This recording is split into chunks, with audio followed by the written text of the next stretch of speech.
श्री सद्गुरु महाराज की जय। बंदो गुरुपद कंज कृपा सिंधु नर रूप हरि महामोहतम पुंज जासु वचन रवि कर निकर। मेरा मुझ में कुछ नहीं, जो कुछ है सब तोर, तेरा तुझको सौंप के क्या लागेगा मोर। हे गुरु, संत में ही उपदेशामृत का 36वां प्रवचन गुरु महाराज का। गुरु को अध्यात्म ज्ञान होना चाहिए।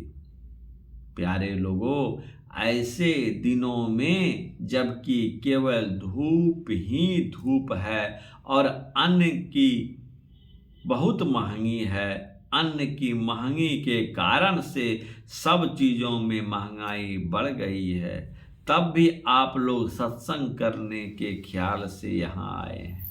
इसलिए मैं कुछ कहता हूँ। आप लोगों को मालूम ही है कि संत मत के सत्संग में 3 ही बातें विशेषता रखती है: गुरु, ध्यान और सत्संग। गुरु से मतलब यह है कि संसार में बिना सिखलाए और सीखे कोई काम नहीं हो सकता। संत मत में गुरु की बड़ा महत्व दिया गया है। इसलिए गुरु कहलाकर, यदि गुरुआई ठीक नहीं जानते, केवल लेन देन में इसके हिसाब में गुरु है, तो ये यथार्थ में गुरु नहीं है। गुरु को अध्यात्म ज्ञान होना चाहिए। सरकारी विद्यालय में जो ज्ञान है उससे कोई हाकिमी, कोई वकालत आदि करते हैं। संत मत कहता है हाकिम भी बनिए, वकालत भी कीजिए, लेकिन यह भी ख्याल रखिए कि एक न एक दिन, कभी न कभी मेरा और सब लोगों के शरीर भी छूट जाएंगे। जैसे ही शरीर का संबंध छूट गया तो संसार में जो कुछ कमाया है वह सब छूट जाएगा। सामर्थ्य के बिना कोई काम नहीं होता।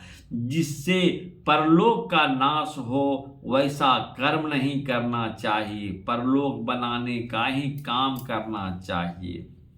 परलोक से मतलब यह है कि जिस लोक में जाकर कभी लौटे नहीं, यह सबसे बड़ी बात है। यह भी बड़ी बात है कि 2 प्रकार का सत्संग होना चाहिए। अभी जो हम लोग बैठकर धर्म कथाओं की चर्चा करते हैं, सुनते हैं, यह तो जरूरी हुई है, लेकिन अंतर का भी सत्संग होना चाहिए। शरीर के अंतर में जो सब इंद्रियां का मालिक शरीर ही है, यानी जो शरीर को धारण करे वह अवश्य है। शरीर को धारण करने वाले को आत्मा कहते हैं। उसको जानने के लिए अंतर का सत्संग होना चाहिए। अंतर के साधन में जप और ध्यान है। ईश्वर संबंधी कोई शब्द बराबर जपना बहुत अच्छा है। एक तो मौखिक जप होता है, दूसरा उपांशु जप होता है और तीसरा मानस जप होता है। मानस जप होना अच्छा है। मानस जब मन को बहुत अंतर्मुखी बनाता है। मन कहाँ तक जा सकता है। जागने में भी मन का काम होता है, सपनाने में भी मन का काम होता है। गहरी नींद में लगता है मन का काम बंद हो गया है, परंतु नाड़ी देखने पर मालूम होता है कि नाड़ी चलती है, श्वास भी चलता है। इन अवस्थाओं से परे ऐसी अवस्था को इन शरीर में जो संचालन है वह भी बिल्कुल बंद हो जाए। इसका मतलब यह नहीं कि शरीर मर जाए। मरने पर भी ऐसा होता है, लेकिन शरीर मरता नहीं। वह अवस्था भी है, वह तुरीय अवस्था है। चौथी अवस्था इसको कहते हैं। इस चौथी अवस्था में पहुंचने के लिए केवल जप काफी नहीं है, ध्यान भी चाहिए। मन को चलने को बंद करके तुरीय अवस्था में जाना यह बहुत जरूरी है और गुरु का काम यही है कि उस अवस्था में जाने का यत्न शिष्यों को बता दे। तुरीय अवस्था में भी जाने के लिए स्थूल ध्यान ही काफी नहीं है। ऐसा भी ध्यान चाहिए जो सूक्ष्म हो। वह है दृष्टि योग, बिंदु ध्यान और नाद ध्यान। इसमें दृष्टि को और मन को इस तरह बिठाना चाहिए कि बाहर को देखना और सुनना बंद हो जाए। इसी को संत सुंदरदास जी ने कहा है, श्रवण बिना धुनि सुने, नयन बिनु रूप निहारे, रसना बिनु उच्चरे, प्रशंसा बहु विस्तारे, नित्य चरण बिनु करे, हस्त बिनु ताल बजावे, अंग बिना मिली संग, बहुत आनंद बढ़ावे, बिनु शीस नवे, जहाँ सेव को सेवक भाव लिए रहे, मिली परमात्म सो आत्मा, पराभक्ति सुंदर कहे।